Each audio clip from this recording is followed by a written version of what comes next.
po tayo. Let's all come in. Please come in now. Mighty, pwede ba natin i-show lang yung isang pre-recorded video? O basic, you have to be here. Okay, so that's...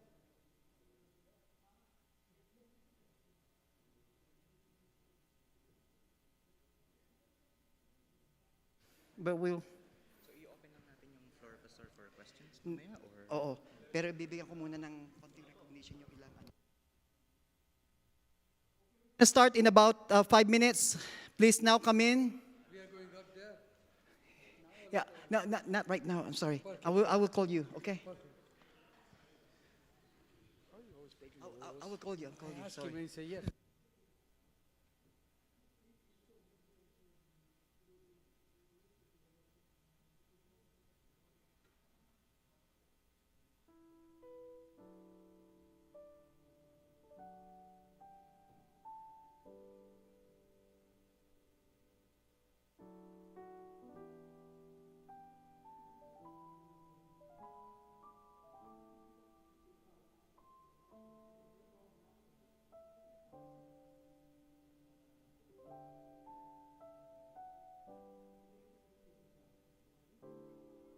Pagpasok ng 4:30, acknowledge ko muna si Bishop. Okay. We welcome natin siya. Bigyan natin siya ng aloha welcome. And then, yun. And then,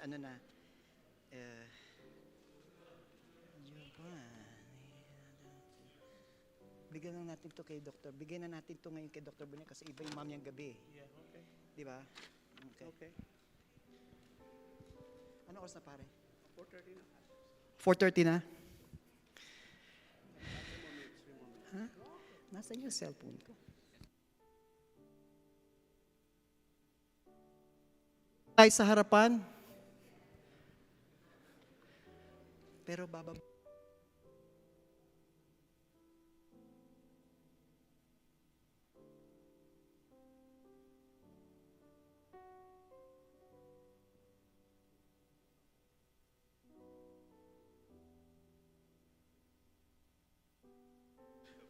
Okay, we are now restarting again our convocation session. Gusto mo lagyan na ng chairs dito? Hindi, yun na, meron na. Oo. Oo, ilan ba sila? Ilan mga? 1, 2, 3, 4. Yeah, 4 sila. 4 chairs, yeah. 4. Okay, 4. We are truly amazed and blessed that we are in the presence of our first Filipino-American bishop in the U.S. soil. Shall we give praise and glory to God? Bishop Carlo Rapanut, we welcome you, sir. We want to give you a aloha welcome on behalf of the NAFAUM.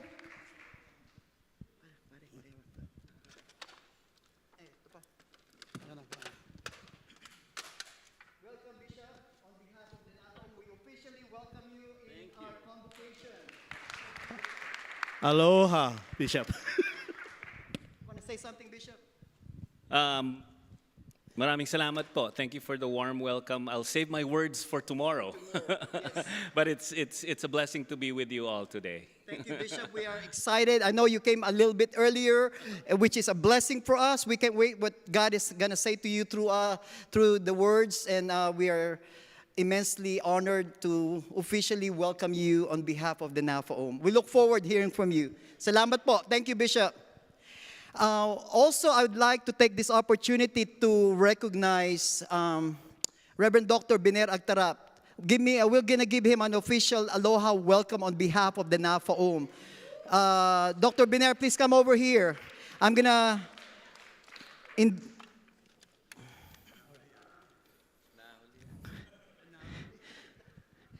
Si Dr. Biner po has been part of our NAFAUM community long before I even arrived in the U.S.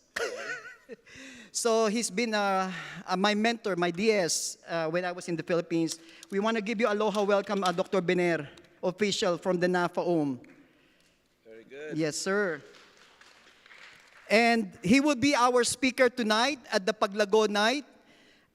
In appreciation, Dr. Biner, of your God-given gifts, of your gratefulness to our Lord and Savior Jesus Christ, and in invaluable service and leadership and support to the 17th NAFAUM Convocation and the first Young Leaders Summit held on August 2 to 5, we'd like to present this certificate of appreciation to you.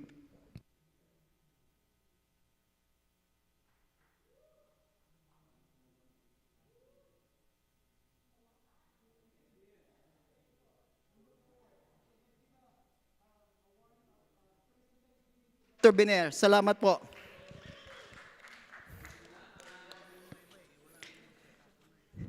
Okay, we're now transitioning to a panel discussion. We invite now all the panelists. I'm going to invite Reverend Scott Christie, who is the current vice chair or co-chair of the Asian American Language Ministry, as well as the president of the new Federation of Asian American United Methodists. I'm honored to invite you now to the table here, Reverend Scott. Welcome, sir, on behalf of the NAFAUM. Thank you very much. And also we welcome Reverend Dr. Giovanni Arroyo, whom you all know, the General Secretary of the General Commission on Religion and Race. We're honored to have you, Reverend Gio. And of course, Christina, who is now the overall coordinator and team leader of the Young Leaders Summit Design Team. Welcome, Christina. Please join us. And also we welcome Brother Mighty Rasing. Mighty is doing an amazing job helping us on that section there, the technology. Mighty is involved in charge of the work through the discipleship ministries. Mighty, we are honored to have you, sir, and lead us into the conversation. The title of this panel discussion, Church Leadership in a Pandemic-Shaped World. So let's give our praise and thanksgiving to God as we welcome all of our panelists. Hello. Hello, check. All right, kumusta po? How is everyone? Tired?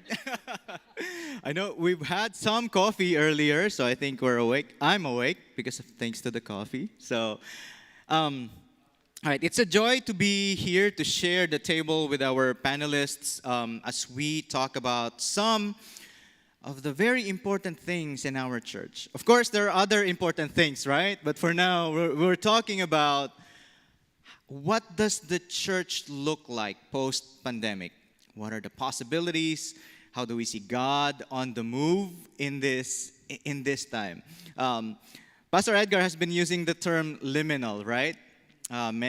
Some of us may have not heard of that word, but it's a time where there's like maybe, hopefully, a creative fermentation, percolation, kind of like coffee brewing, you know, and hopefully it becomes like a good brew after. And so, Pastor Edgar has introduced our panelists for today. I'll be the moderator, so if you have some questions, I think feel free to ask later. And then I'll be taking notes as well, summarizing some of our conversations, and hopefully we can share some of those even after our time together. So, all right, so for our panelists, right, we are going to start with this question or questions. So number one is, how did you see or how do you see God move in the pandemic and after the pandemic? And what are the lessons that you are learning, we should learn from the communities that you move in? So I'll repeat just that. So for all our sake, number one is, how do you see God move among us in the midst of the pandemic and after the pandemic? And secondly, what have we learned from the pandemic times, especially among the communities that you move in? So, any takers? First one?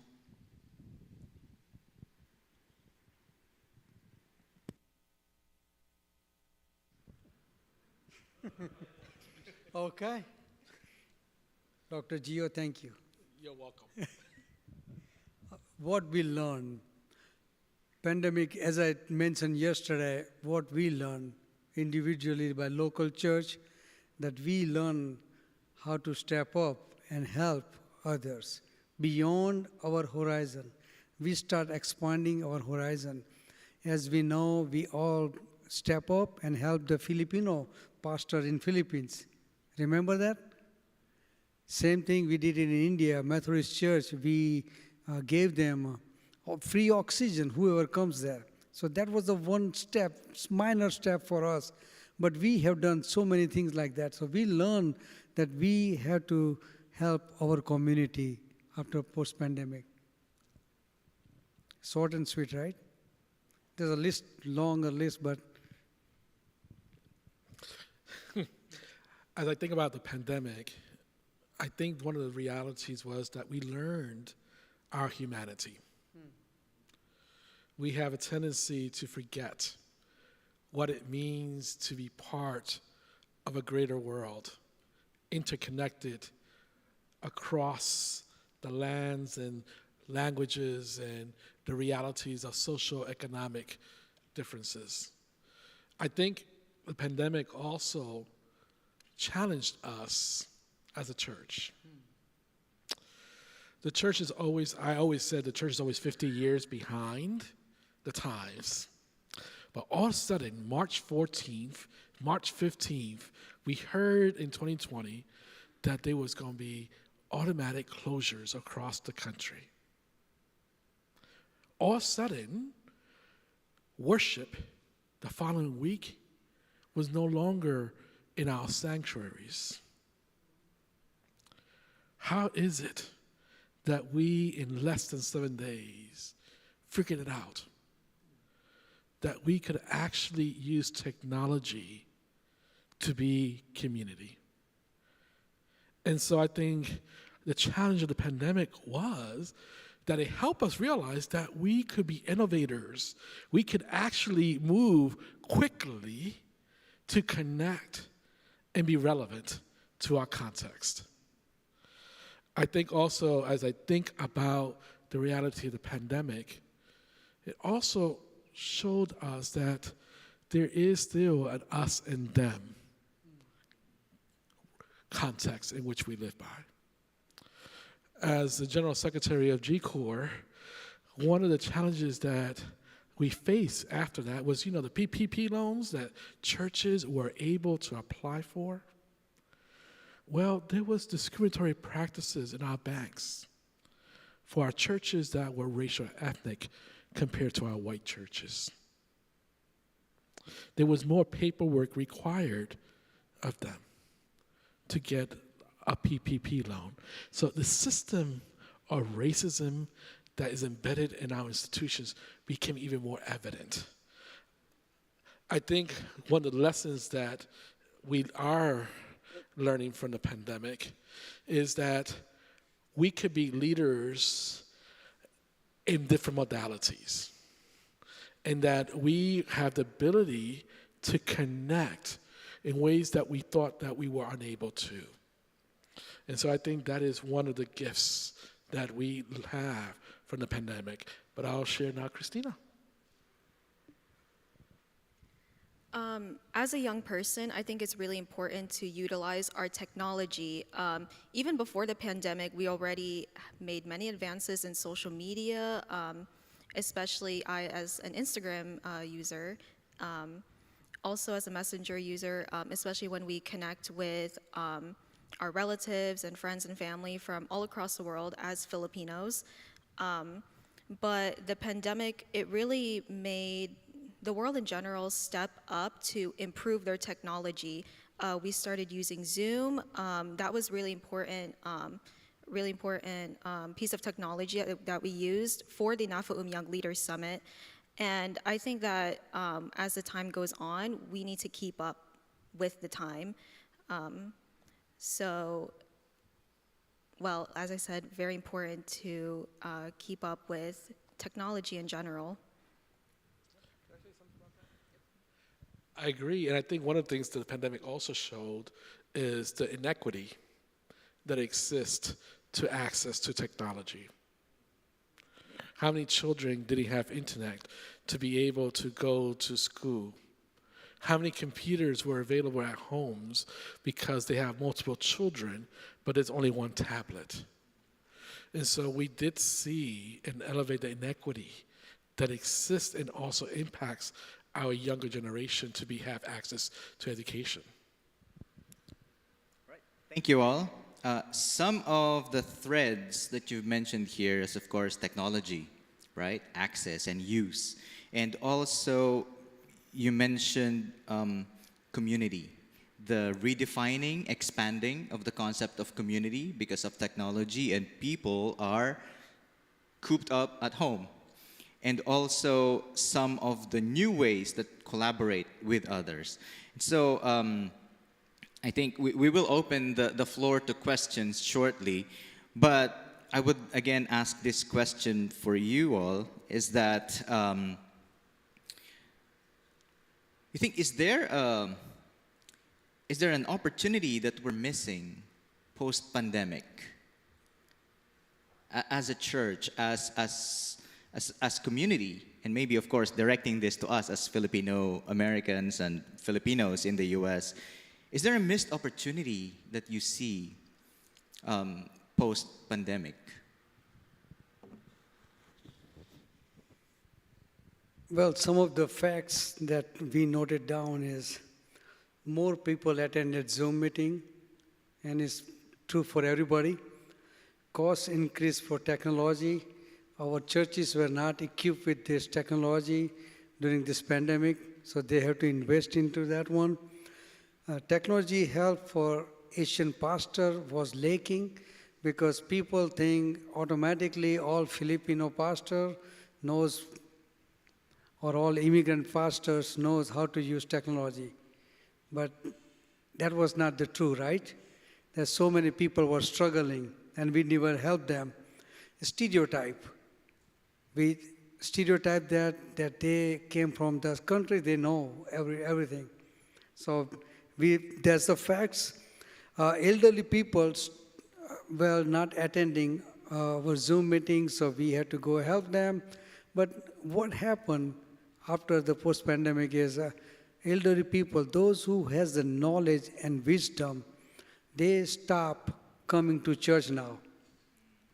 So what happened? There's a generation knowledge gap between newcomer, new people, new leadership that has to emerge, and the old leaders who has the knowledge. There was no proper transformation of the knowledge.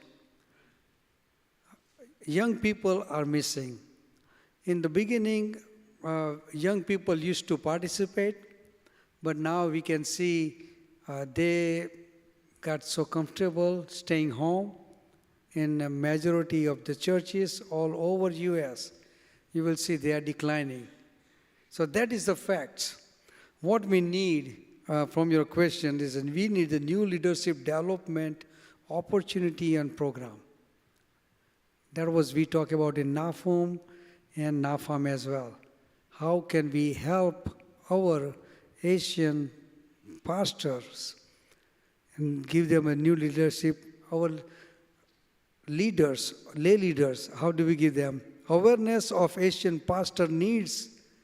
And especially now when the disaffiliation and racial ethic is going on in this country, how can we help them? How can we provide program from NAFAUM to make a better Filipino and other Asian pastor? Better communication between all Asian caucuses. We have to start thinking about now globally. Instead of staying in our own silo, let's open up. Let's learn from Marcha. Let's learn from BMCR, Pacific Islander, and within our own Asian community. Start learning from each other. Church leaders need to be remembered and reaffirm who we are. God is moving. Are we moving with God? Or are we just staying stagger at the one place? Are we loving as God loves? Are we doing the servanthood ministry? Enter in local and other varieties of community and leadership. And that is very important now. As a immigrant people, we have to take leadership and involve in politics and some other community activities. We have to step into that one. Now we have to find the new mission opportunity. As we are just talking the future of the church, Dr. Gio was leading that, and we have very good discussion. We have to find new innovation opportunity. We cannot do what we used to do. We have to take our church outside with us. In our shared mission to know God and make Him known, that we should be working on it. Friends, I want to make sure you knew about a powerful way to deepen your impact for the future generation. Psalm 78 and 7 says that they may set their hope in God and not forget the work of God, but keep His commandment. Unlikely many who seek degree, Asian pastors aren't looking for a big salary or worldly influence. They are answering God's call to teach, comfort, encourage, evangelize, and shepherd as they serve His people for a lifetime. That's what we need to do, and that's the challenge we have it as Asian pastors.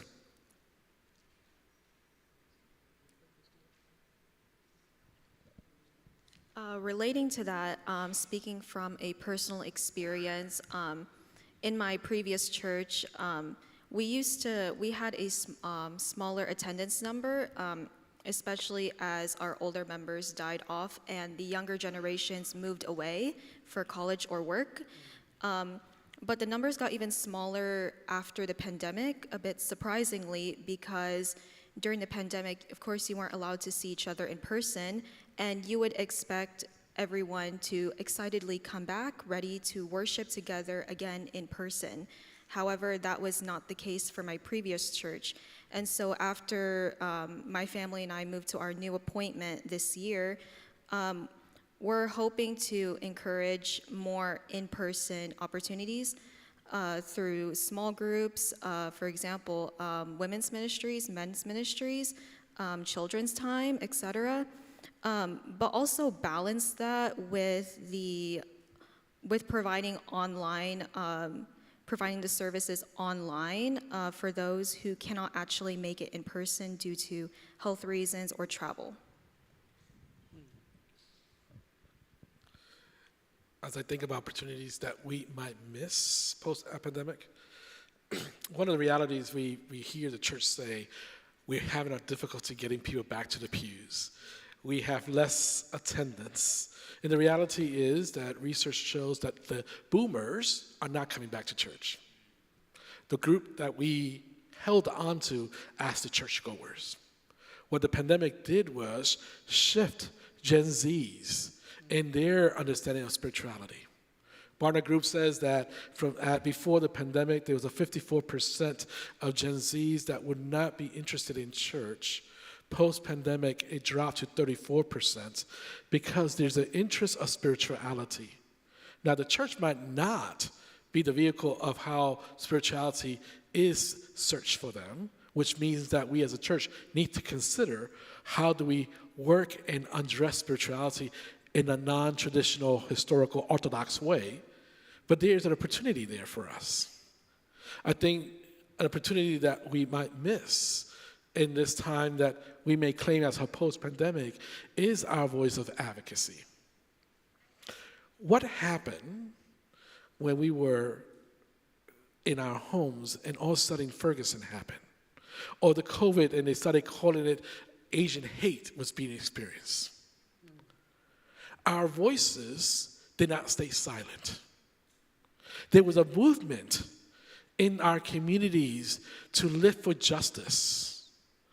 And my concern is as we go back to whatever we name as norm in the post-pandemic, we become so busy with the daily tasks that we forget our advocacy voice. How to continue to press forward for just rules and regulations that do not discriminate.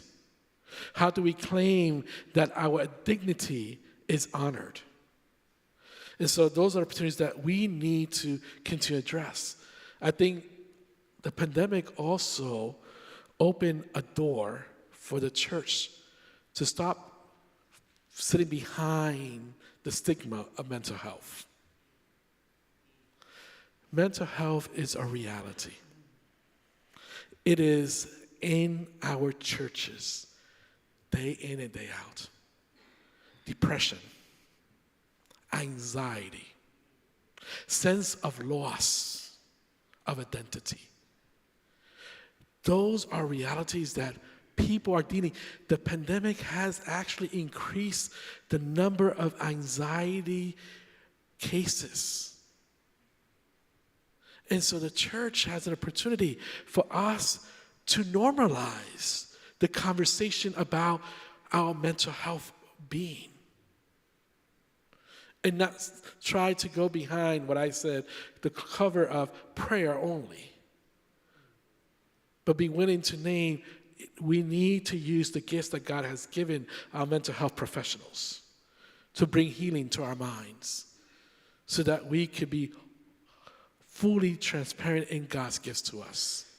I think the other piece that we need to be recognizing that the pandemic did push the church is to start pushing the church to be decolonized and be able to shift being a white-centered denomination to be a church that recognizes the beauty of our mosaic hues. And so I think that is a challenge for us. The last thing I will say, and a missed opportunity, is that I think the pandemic challenged us on this tension, building versus people. Are we about the edifice, or are we focused on the people? And we continue to go back to caring for our buildings and not the people. We are missing the opportunity God has set forth for us. Thank you so much. I'm taking a lot of notes here. And so, dear friends, I think we would like to open the forum for questions and reactions from our community. So we have a microphone in the middle. So feel free to react, ask questions. Ate Ruby?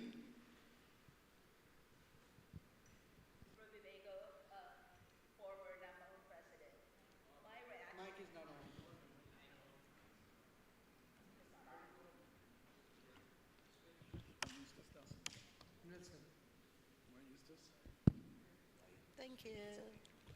Ruby Bago, former NAFAUM president.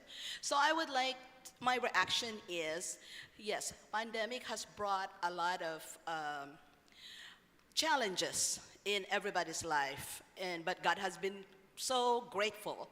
So my reaction is, yes. So through pandemic, we were doing Zoom. We've been worshiping via Zoom. And so the advantage of that is we were able to reach a lot of our brothers and sisters throughout the world. We were not limited to just our local church. But the problem becomes because they became so used to attending the Zoom worship online, and then how do we bring it back? And I know you folks mentioned that we need to come up with some programs to bring them back to church. But I did not hear what kind of program would they be. So I'd like to hear from you, what kind of programs do you have in mind to help the pastors, the leaders of the church, to bring the people who had been worshiping online and had become very comfortable doing it from their home, from their living room. And that's what I would like to hear. And then my second reaction is about mental health.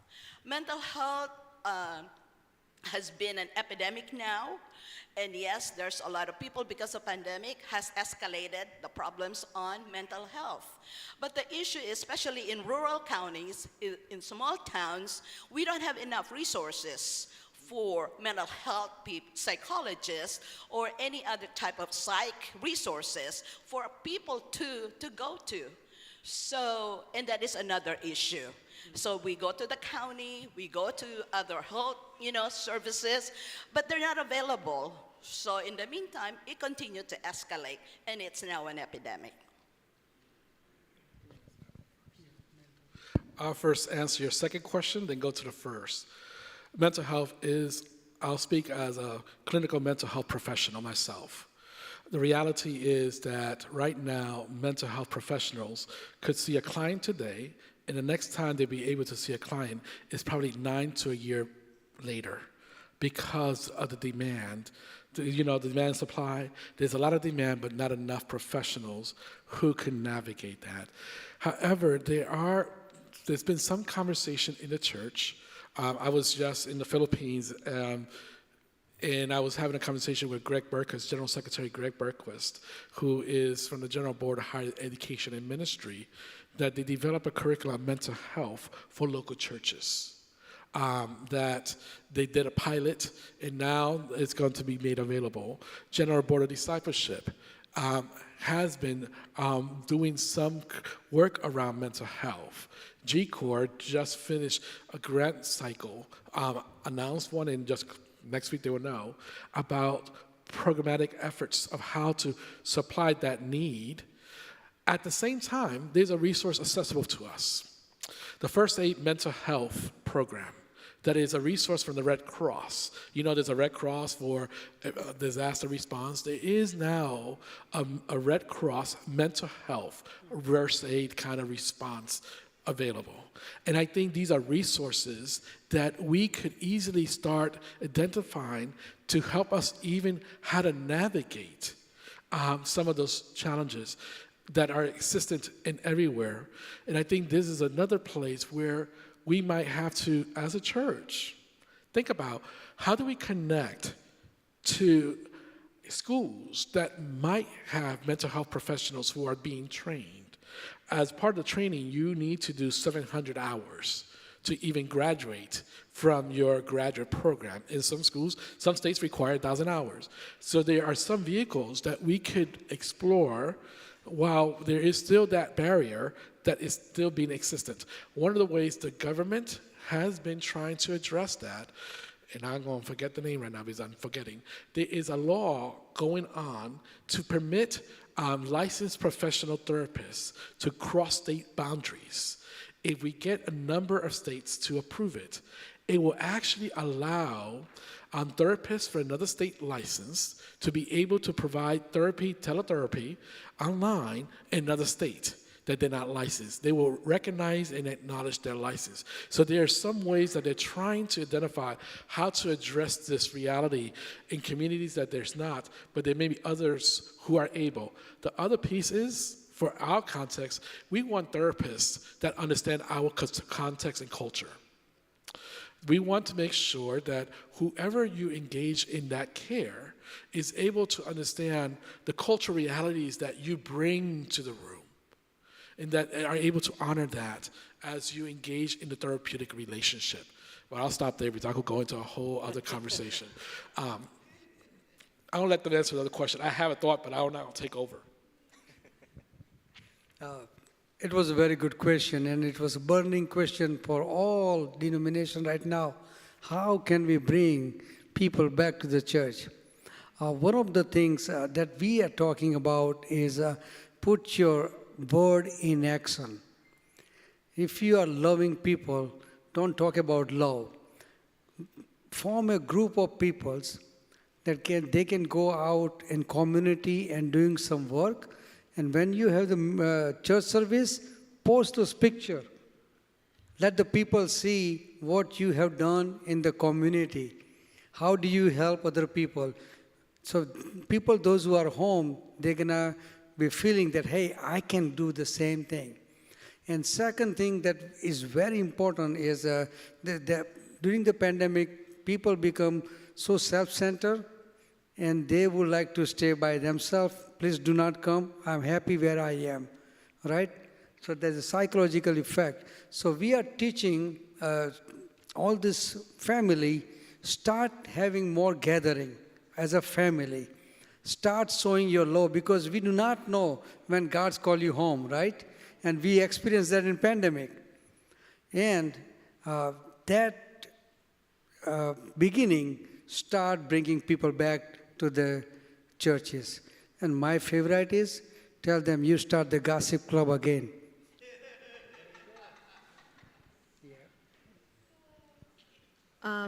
I'd like to give my perspective on the second question about mental health.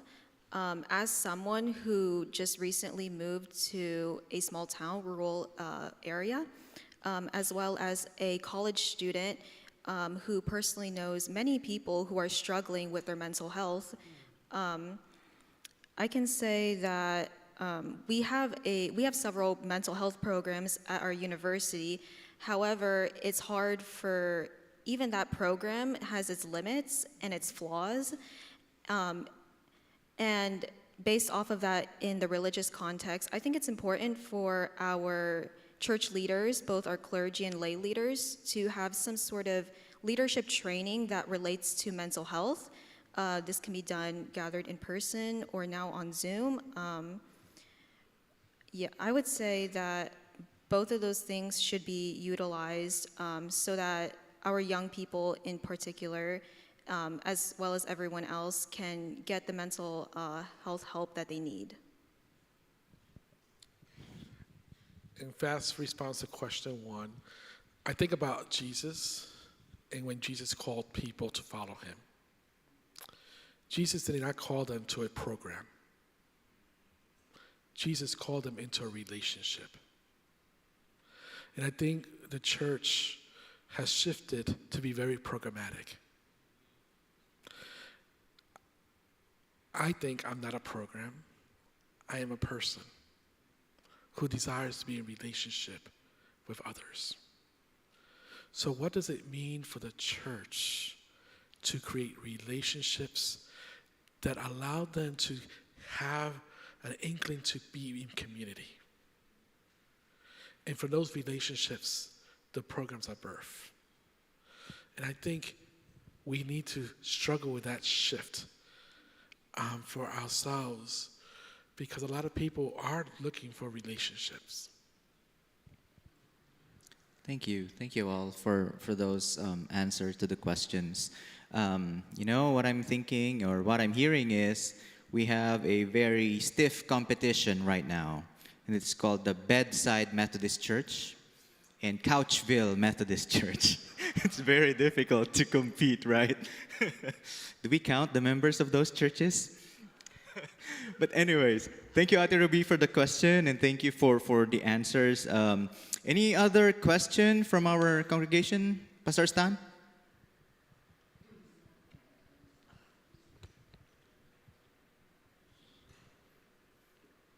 My experience with COVID-19 is very dreadful.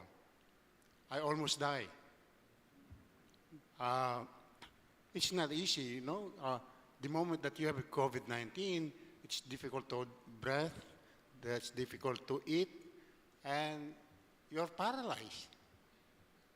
And just think of how many people died because of lack of the resources, and they were not able to go to hospital. I'm fortunate because that morning I have a doctor's appointment, but my son said, no, let's not go to your doctor, let's go to the emergency. Because if you go to the doctor, you'll wait for a little more time. So we went to the emergency, and right away they took me in. And I was in the hospital. That was my first one. The second one was during the pandemic, I had what they call pulmonary embolism. And that again put me into my family crying because they thought I will die. And so the resources was, they called the bishops in the Philippines, and there were 4 bishops who prayed for me. So it was a blessing, you know, when you have some connections during the time that you suffer. Oh, you have to connect. And so all my friends, imagine first time that I saw in my Facebook more than 100 prayers. More than 100 prayers. And then the third time again, I was back to the hospital, and my family cried again because they thought I will die. But death is not human thing. It is God's thing. If you will die, God will take you. No? You cannot say, I will die tomorrow. In fact, my professor in philosophy of religion told us, oh, I have nothing to do with my birth, but I'll have something when I die. I will die when I'm 95. But when he reached 80, he died. So you cannot actually make a date for your death unless you commit suicide and then you die. But when you have a life and your life is, you treasure it, then God will continue to support you. Now, my experience with this is you need some help when you have some problem. Now, the church where we go, Pastor Ray Litana was the pastor. The church prayed. The church where we used to serve in Delhi City, they prayed for me. And also the church of Pastor Alex Cambe in San Francisco Grace, they also prayed for me. They came to visit me. They came to the hospital and they prayed for me. Pastors and lay were there. Now, I think it's very important that when we come to such kind of situation where there are people who are suffering from COVID-19, I do not want to think of pandemic. I will think of COVID-19 because that was the culprit, not the pandemic. COVID-19. I think even up to this time, I almost was not able to come here because the dialysis center here in Honolulu required me to have a COVID test 72 hours before my first dialysis. So I have to take it last Sunday in order to be able to come here. Fortunately, I am negative with COVID-19. So I was able to have dialysis yesterday. That's why I was not here in the morning. And I'll have another one tomorrow. Now, one thing good I think with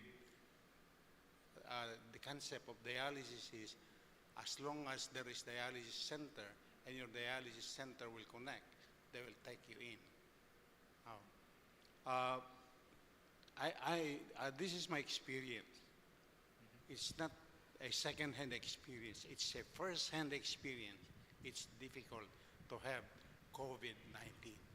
So let us also pray for those who we knew that are having COVID-19, because I think it's only God who can help those who are victims of this pandemic, this kind of situation. Right. Thank you so much, Pastor Stan. Right. Let me just remind you, friends, it's almost 5:10, so we have roughly about 15 more minutes. So, yes, Pastor Ege. The language of pivot has been coming up. You're pivoting, you're moving towards another direction. How can we, on the one hand, there's a pivoting of the church, and then there's a fractured, on the one hand. We are a fractured connection right now. There's so much brokenness and in need of healing. So how can we see those tensions together? On the one hand, we are pivoting, seeing a bright hope and a future for the church, but at the same time recognizing that we still need to lament at the same time. Where do we see the role of the church in the intersection of pivoting and at the same time lamenting?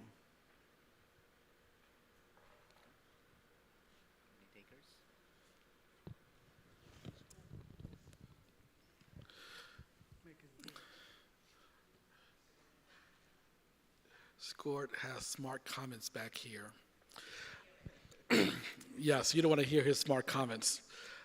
Let me share where I see the tension and how hope lives in this time as we look, as you say, at fractured connectionalism. We can spend a lot of time in the conversation about disaffiliation, which is very painful. There's grief, there's lament, there's loss of relationships. There's colleagues that been together for years and all of a sudden feel that they're in opposite sides. We have created this polarization to some level as a church.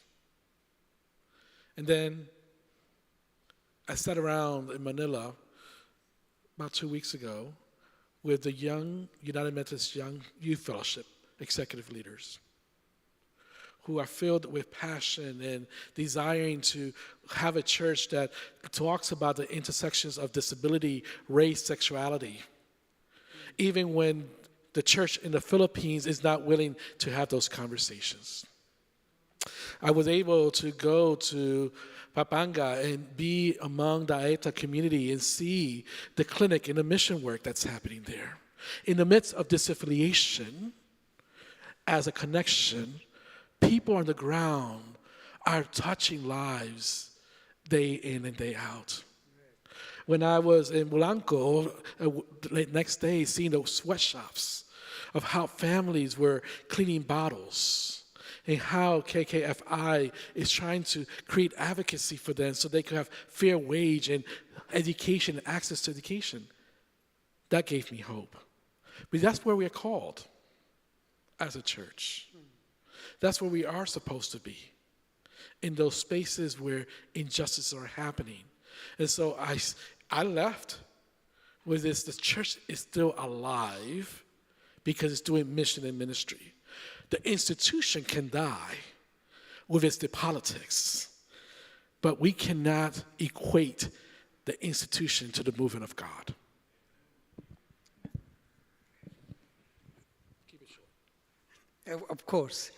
One of the practical example is during the pandemic time, we as a local church and community, we start giving people who lost their job or those who are day worker, they cannot get the money, and how can they can help their family.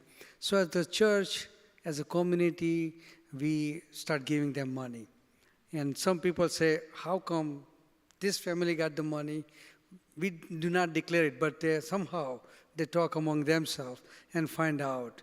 And they say, how come they got money and we did not? So there's a brokenness happen right there. And that's why they don't want to come to church now, right? It's always like that. But we try to explain them. And we try to help them.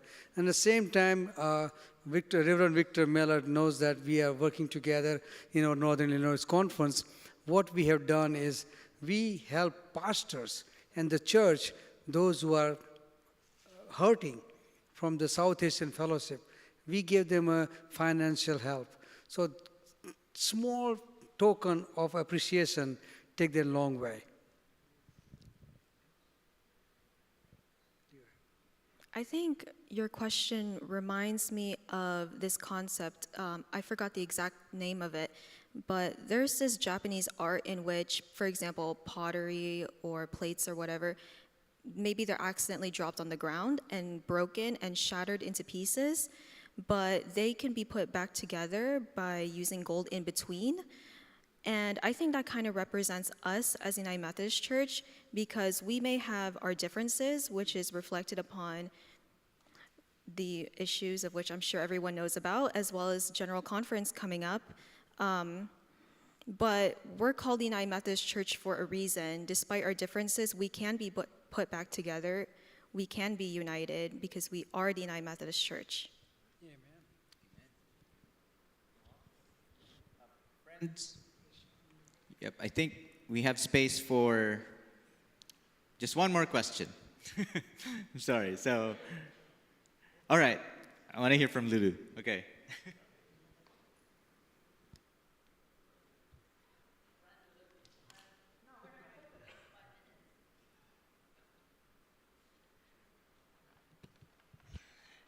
You had shared earlier about Gen Z and how it sounds like it was 54 didn't want to be engaged with spirituality, and now 34% don't want to. So that's a big increase. of young people who do want to have a spiritual life and a spiritual community, what is one action step that we can all take today or coming away from the NAFAUM Convocation in terms of engaging Gen Z who are either connected to our local congregations or who have not yet had experience to be with our churches yet? So yeah, what's one action step that we can all take to be engaging with our young people who are Gen Z? Gen Z is you, man. I'm not going to give you an action step. I think I'm going to challenge NAFAUM to engage the Gen Z themselves. It is not for me to say what they need. It is for us to listen to what kind of church that will fulfill their spiritual needs. And I think you have young people in this space. Do we create the space to be in conversation with them so that we could then leave by Saturday with something that's tangible that we could do as a church, and not be in silos like we historically have done so? I think one of the things we talk about in the future of the church is listen to them. Do not tell them what to do or how the church is going to be running. Let them speak, and we try to help them to navigate that and start their own church.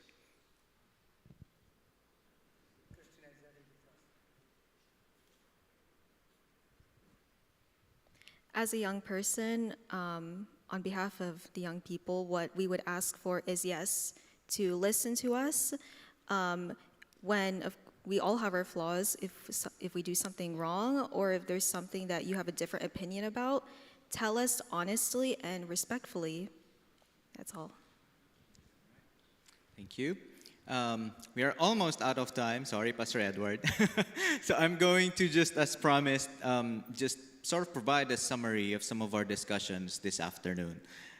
Some of the themes that emerge from this conversation is that one of the things that we've seen is that people are staying off the church. Boomers, Gen Z. And then part of that is people move away for work because of remote work arrangements. Part of that is finding spiritual sustenance outside the church in the comfort of couches and bedrooms. There's also this tension between technology and in-person gatherings. And alongside that is a redefining the sense of community. Ate Ruby mentioned something about having a more global reach because of technology. And then there's also this focus on church as the people instead of the building.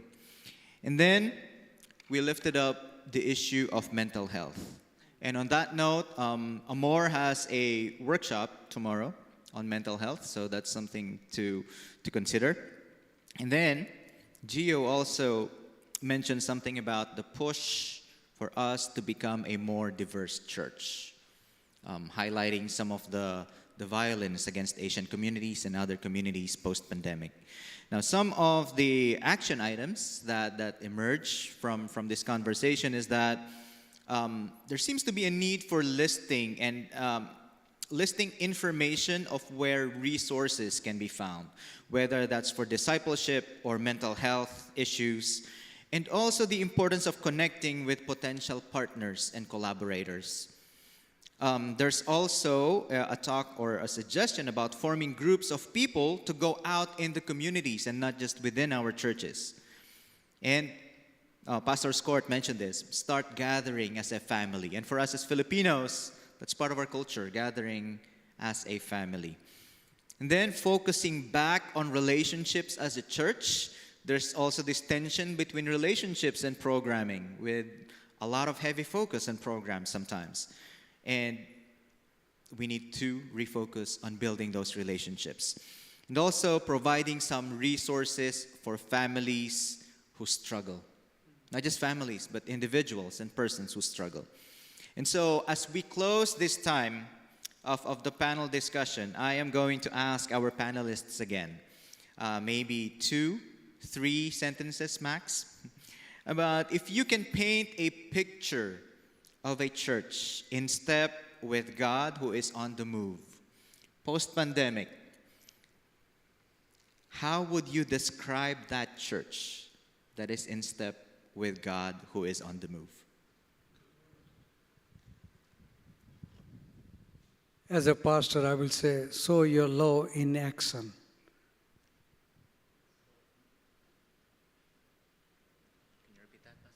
Sow your love in action.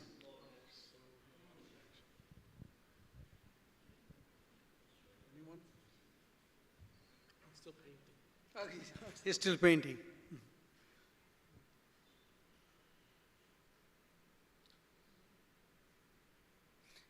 If you guys have something suggestion, we can take it. In one sentence.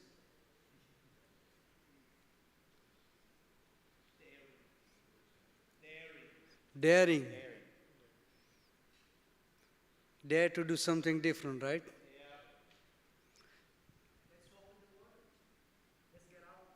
Yes, get out. I'll say a slogan that the NAFAUM has used: ride the waves, harness the power. Right. Let's charter the uncharted water, right? Okay. We are practical pastors, so GS, General Secretary, has a more theological deep knowledge. I mean, the image that came to my mind was the marketplace. Yes. The marketplace. The church in the marketplace.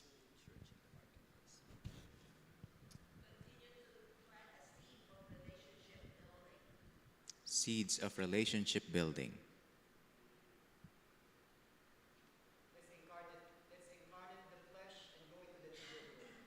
Go into the neighborhoods.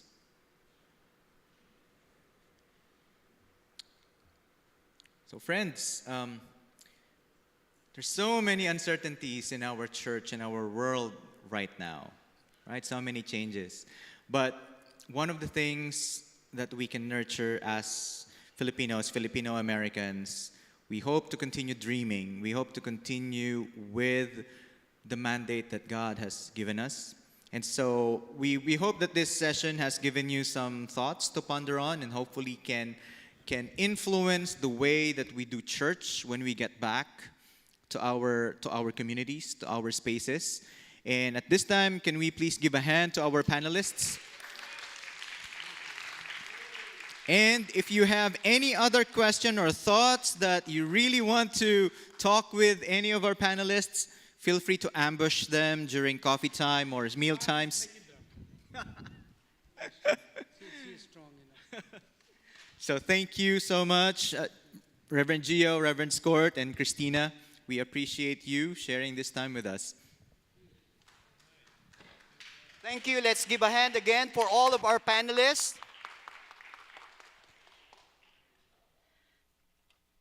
Dr. Gio, I'm going to give you an official aloha welcome on behalf of the NAFAUM. You stand here, Dr. Gio, for a while. We already sort of kind of adopted Dr. Gio as a Filipino member of our community. He's been more to the Philippines than I do. So, and he eats balot. I'm just kidding. And dinuguan. That's a work in progress. The durian. It's a... Tell Framer, and Framer will be responsible. They said it tastes like heaven but smell like hell. Oh, that's the church today. Dr. Gio, on behalf of the NAFAUM, we offer this certificate of appreciation to you with gratefulness to our Lord and Savior Jesus Christ and in recognition of your invaluable service, leadership, and support to the 17th NAFAUM Convocation and the First Young Leaders Summit held August 2002 to 5, Christ Methodist Church, Honolulu, Hawaii. And may I add, Dr. Gio not only able to put his prophetic gifts in our NAFAUM community, but also throughout the global Connectional Church, and we are immensely blessed with your leadership. So we present this to you on behalf of our NAFAUM community. Thank you, Dr. Gia. Picture taking. Where's your picture gone? Manong Alex, our FBI guy. Thank you, Dr. Gio. Oh, let's go ahead and call first Reverend Scott. Scott, you're not gonna be exempted to this, sir. We're giving you officially our aloha welcome on behalf of the NAFAUM. We stand up here, Reverend Scott, on behalf of the NAFAUM, Reverend Scott, with gratefulness to our Lord and Savior Jesus Christ, in recognition of your service, leadership, and support, not just in the NAFAUM, but also through the Asian American community. As my good colleague in the Federation, we practically connect together just about every week. And also with the ALM, we express our gratitude to you, sir, and we hope and we continue on to be in shared life together. Shall we give a hand to God for Dr. Reverend Scott Christie?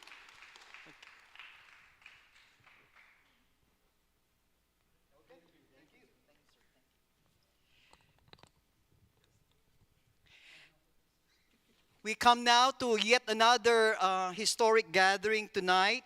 And I'm going to call and invite Sister Ellen to join us at this time, and also Deaconess Megan and Brother Scott James to come with us in this very historic moment, celebrating the 135 years of United Methodist Deaconess Movement. Shall we give a hand to God for that? Yeah, hey. So you got the floor. You got the floor, and I hope the slide works. you want to be there? You can use that chair. No, but we want to see the. Okay. Okay. Do you want to go up there? Do you want to go up there? Sure. Okay, let's go. I don't want to. Okay, we see the screen when we do a presentation. Just sit right here. So we just do it here. Here, right here. Pastor Edgar, right here.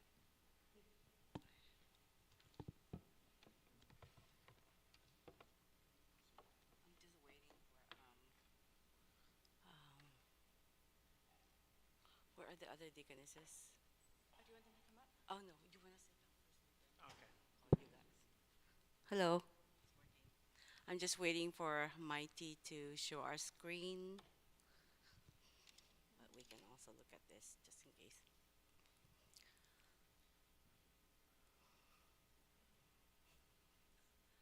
Okay, while we're waiting, we want to introduce ourselves to you. So I am magandang hapon po sa inyong lahat. Ako po ay Diaconessa, and I am working for the Office of Deaconess and Home Missioner as transfer coordinator for Filipino deaconesses who are transferring their deaconess relationship from the Philippines to the U.S. and Canada. Thank you. My name is Megan Hale. I am one of the executives for the Office of Deaconess and Home Missioner in the United States. And my name is Scott James Vickery, and I am the other executive in the Office of Deaconess and Home Missioner. And our roles are separate, but we overlap in most of our work, and we'll kind of explain a little bit of that as we go. Are we ready? Just waiting for the slide.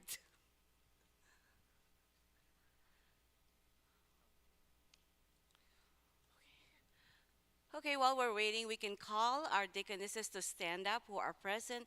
We have deaconesses here who have transferred their deaconess relationship from the Philippines to the U.S., and those who are wearing their green shirt, please stand to be recognized. We have Joan Molad, Josephine Pajarillo Pablo, Haniel Garibay, and Mai Esguera.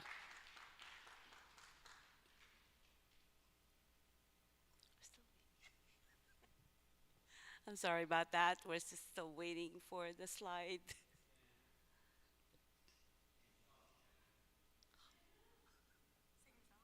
Sing a song. Well, we have a song to present to you, which is sang by the deaconesses who are here in the U.S. and Canada.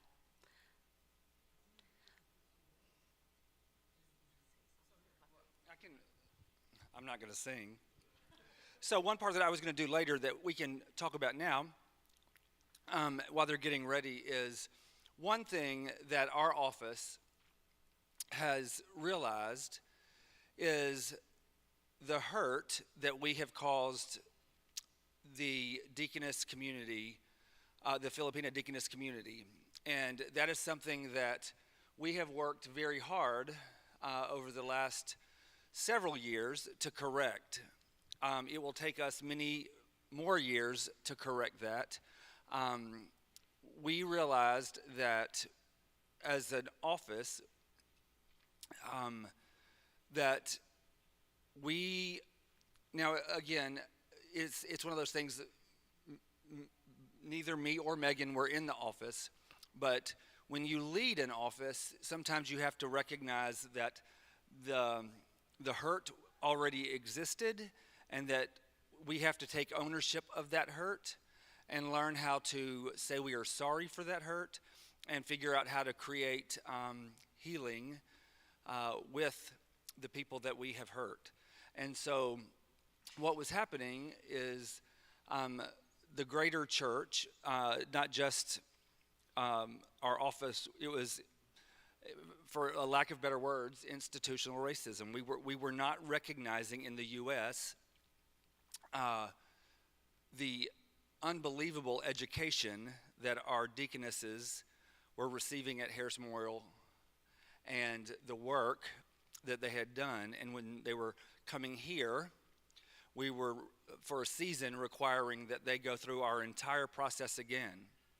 And so what we did not want is, what we did want is to recognize that, wait a minute, stop. They're already deaconesses. They have been consecrated. They have already done the work.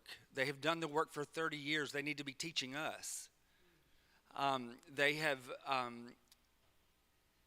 just changed locations, and what we recognized that there are many across this country that continued to do the work once they were here. They just didn't have the relationship with the office of deaconess and home missioner in the U.S. And what was the bad part of that is that we, as the office and the official community of the order of deaconess and home missioner, could not be supportive. We could not undergird the work in the ways that we could. They found ways to be in community with one another in different ways, but we could not be a part of that. We could not undergird that work with them. And we are sorry for that, and we are learning ways to repair that, and we are still finding ways to repair that. So we have that out of the way. We will continue to do the work. It is going to be a long journey to repair that work, but we also want to celebrate that we have a 135-year history. And so we will move on to that. Okay, Mighty, we're ready. If you can go to the next slide.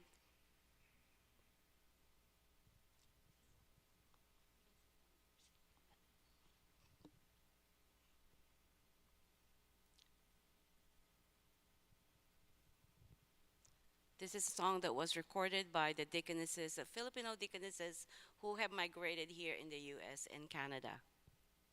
And it's titled, We Are Called. And you may sing along with the choir. Okay, Mighty.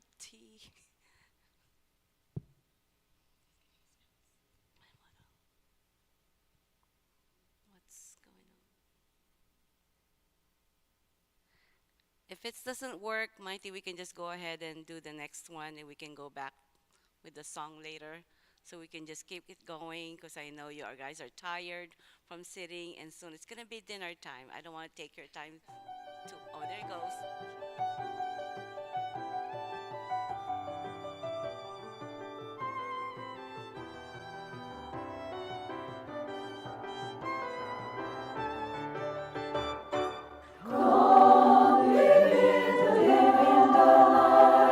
Shine with joy and the light.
135 years ago, in the Methodist Episcopal Church, 5 lay women were elected to serve for the first time as General Conference delegates.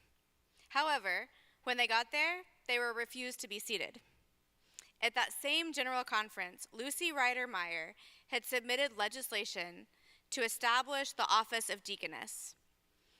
In 1885, in response to meeting so many young women who were kept from using their gifts and talents due to lack of training, Lucy Ryder Meyer established a training school right in the middle of Chicago. The General Conference approved the office of deaconess in 1888, and from 1888 to 1904, over 1,000 deaconesses were sent out from the Chicago Training School to serve. The Chicago Training School served as a model for other training schools across the United States, with alumni serving as superintendents and teachers. So Harris Memorial College began in 1903. Next slide, please.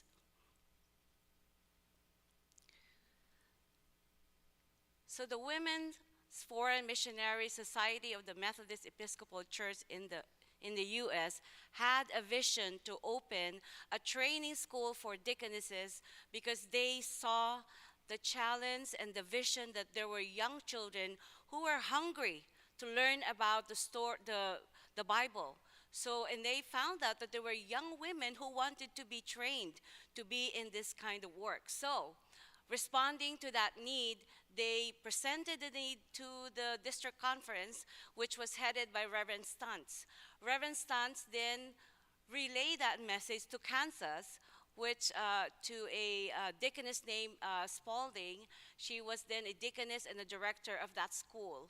So Ms. Spalding responded. So in 1903, he started the school, which is Harris Memorial College. And then in 1906, the school was named after Norman White Harris of Chicago, who was a banker, philanthropist. He gave $5,000 to start the school, and of course the Women Foreign Missionary Society, they raised $10,000 more, and that's how Harris Memorial College started, and it grew in vision and in scope. We've started this bachelor's of degree in Christian education, Bachelor of Science in kindergarten, and then later on we added more degrees. And I know that there will be a video later that Sheila have prepared to show us later, probably tomorrow, and it's all about what is happening now at Harris Memorial College, but it's flourishing. Next slide. Through the years, in the United States, deaconesses were social workers before the term social work existed. They were responsible for establishing preschools when preschools didn't exist yet. They created pathways for education. They established hospitals and provided health care. They used journalism to raise awareness and spread information on important issues that were affecting their communities. And they created community centers that still exist today. Next slide.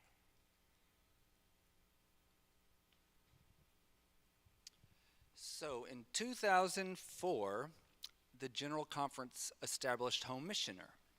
So I like to call a home missioner a boy deaconess, but Home Missioner was established for a couple of reasons.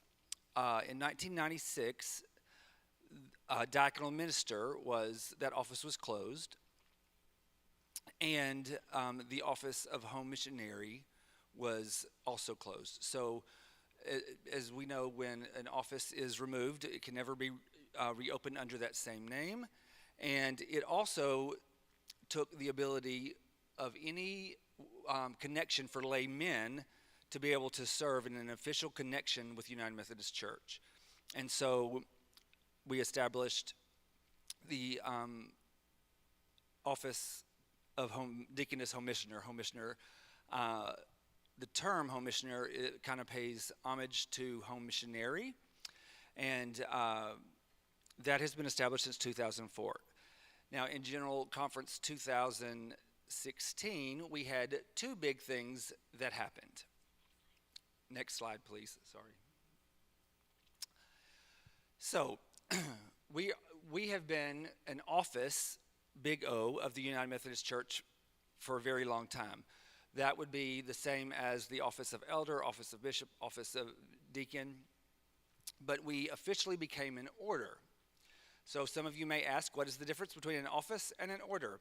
An office is the administrative part. An order is the way we choose to live together, the way we hold each other accountable. It is the way we interact with one another.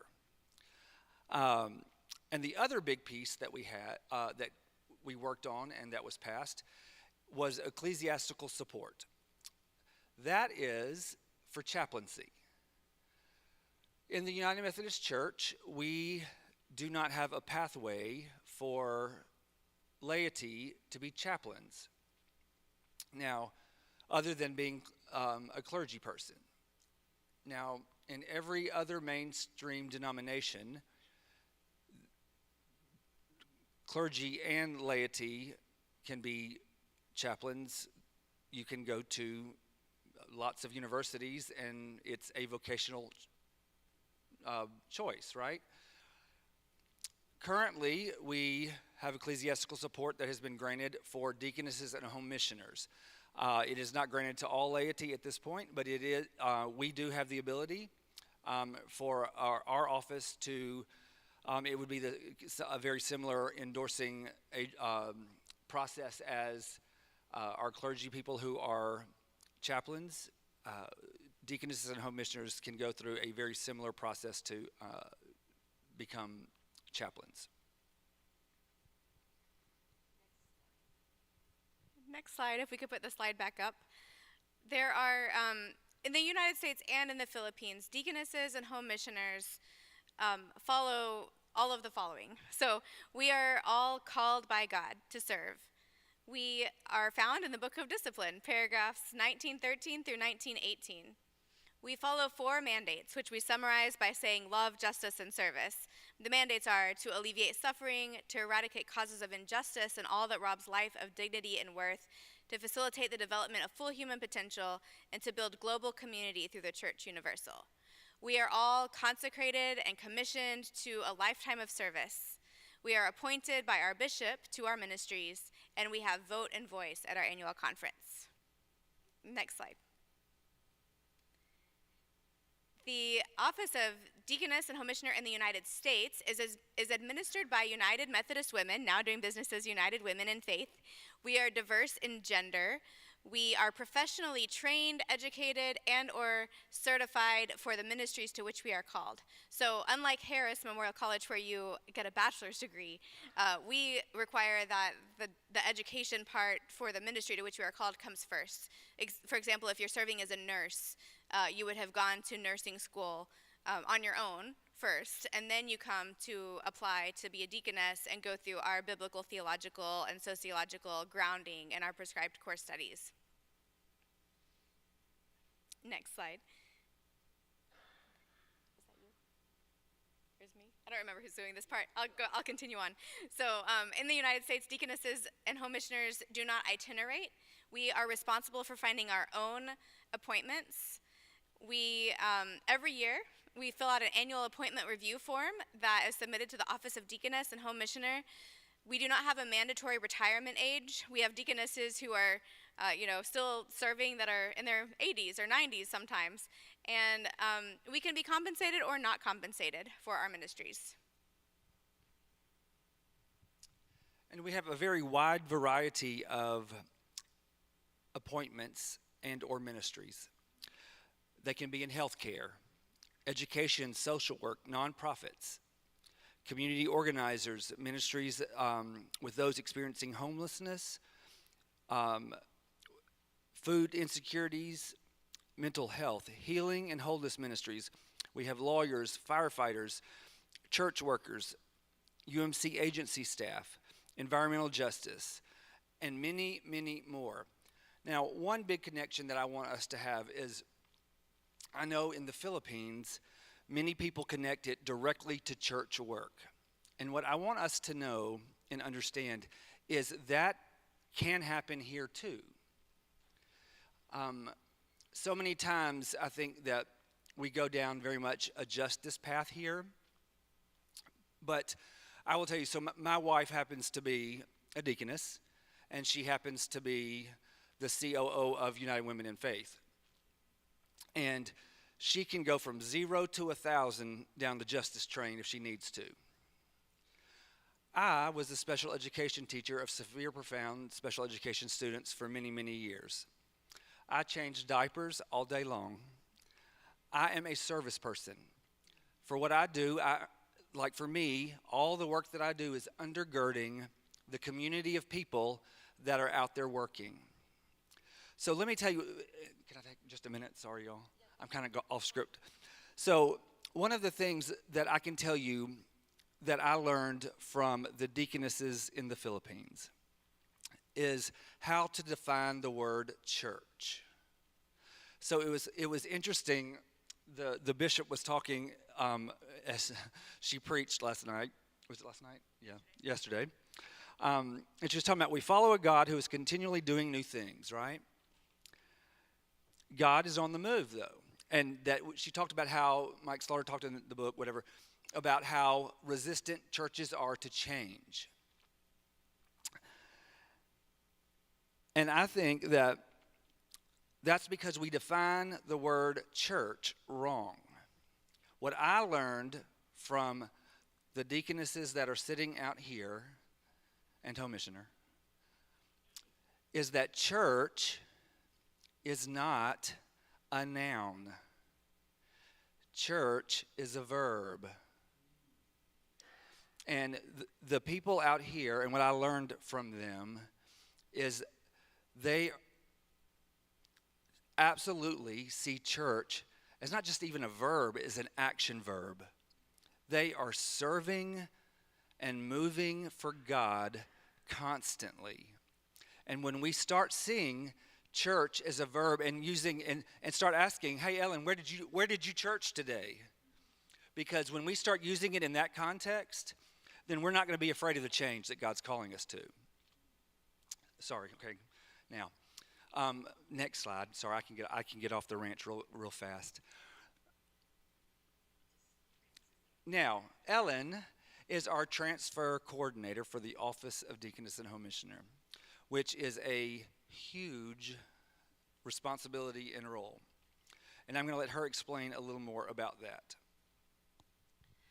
So I actually retired as a preschool teacher director. I served the deaconess office. I had an appointment from 1990 to 2020. So that's my appointment. And then I was called because there was a need and there was a calling to connect with our Filipino deaconesses. And I know that some of our deaconesses here have connected with the office before then, but there are others. So my work, my vocation, is to connect with the deaconesses, the Filipino deaconesses who have migrated here in the U.S. and Canada. My work is to advocate for their transfer so they can continue to connect and continue to serve through the deaconess office of the deaconess office and home missioner. So that's my work, and also to serve as a resource person.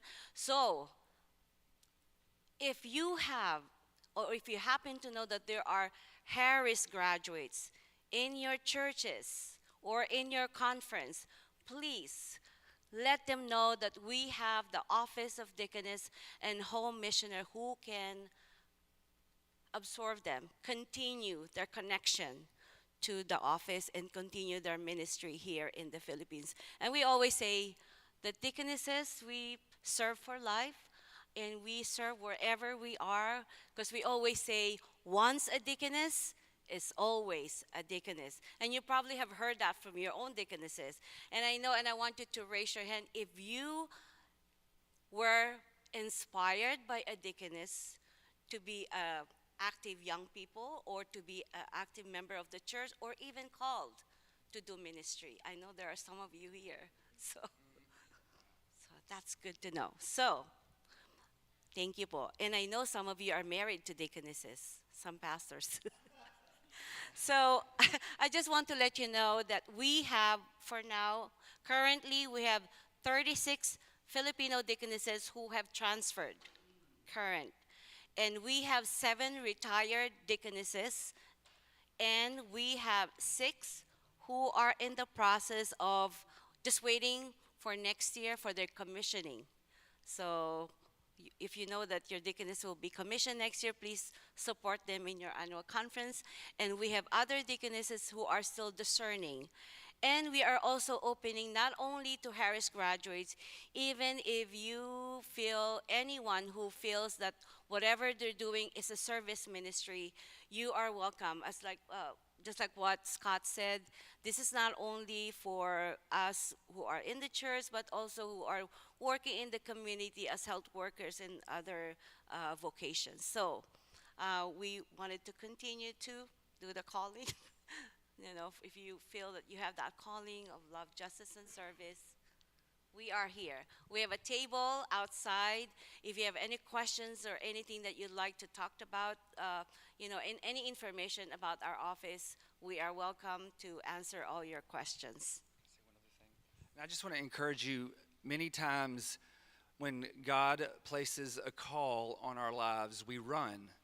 And God uses God's people to say, hey, I see this in your life. Think about this. And who are God's people? Y'all are. We are. And so I encourage you, when you feel that nudge inside, that you see a gift in someone, don't be afraid to say, hey, I see this in you. Have you thought about this? And remember that Deaconess and Home Missioner is a laity option for ministry. Okay? Thank you for letting us share. We have one slide to show. It's just a short video for 2 minutes, and then we're done. Thank you again for listening, and we hope to see you at the table if you have any more questions.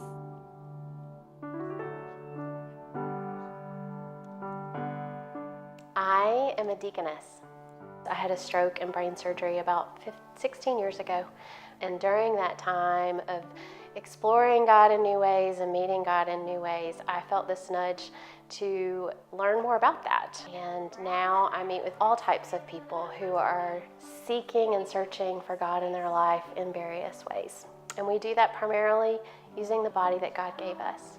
One of my favorite groups of women that I get to work with in the studio are survivors of sex trafficking. This private class is an opportunity for these women to come and just connect with their bodies again. And it's a trauma-informed opportunity. I've been trained in trauma-sensitive yoga. As deaconesses and home missioners, we are committed to ministries of love, justice, and service. I am a home missioner. Part of my ministry is to ensure that our schools basically empower equip, accept, and honor and love everybody who walks in every school we have in our district with dignity and respect. That's a part of love, justice, and service. As a home missioner and as an equity, diversity, inclusion program specialist, I really have to create a more oversized table with a mic for everybody. The Deaconess Home Missioner Order equipped me to be bolder and to see everyone I'm serving. The foundation it provides, the support of the community, and knowing that God is at work in all places granted me the courage to speak out and act whenever necessary. Action is vital as a deaconess and home missioner.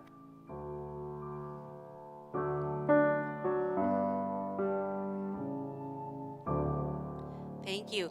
For the last one, I want you all to stand up, and I'm gonna ask our deaconesses who are here to come up the front. We have a song that we wanted you to join us. It's very easy, and the word says, "This joy that I have." Josie, come here, Josie. Josie is gonna lead us. Okay, can we all stand up? Mighty, can we continue with the song, "This Joy"? There's a video.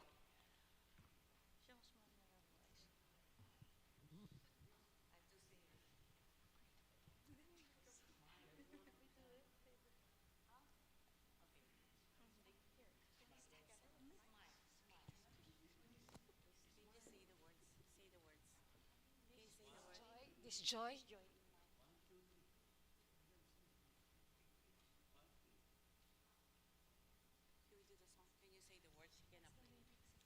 The lyrics. They cannot play? Mighty, what happened? It started already. Okay, just say the words.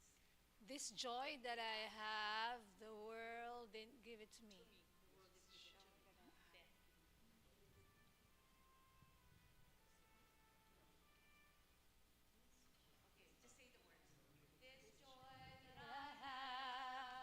The world didn't give it to me. This joy that I have, the world didn't give it to me.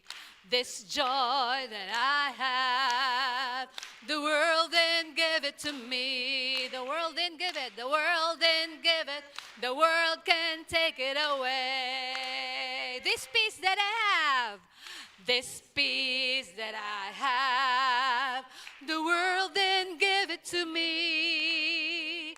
This peace that I have, the world didn't give it to me. Oh, this peace that I have, the world didn't give it to me.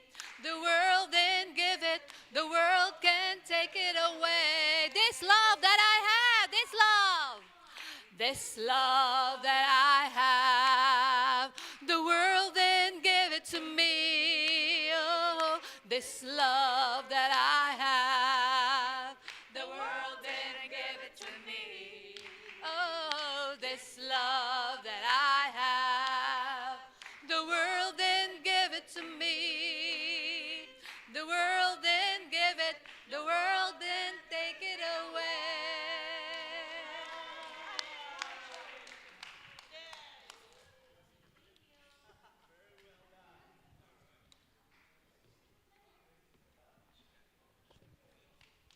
Let's give thanks to God for our sisters and brothers. Brother Scott, Megan, come on here, and also Sister Ellen. Shall we give thanks to God for each one of them?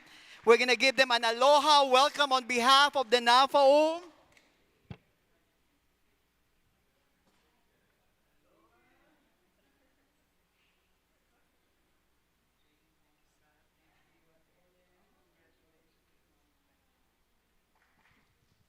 Thanks be to God. Come on here.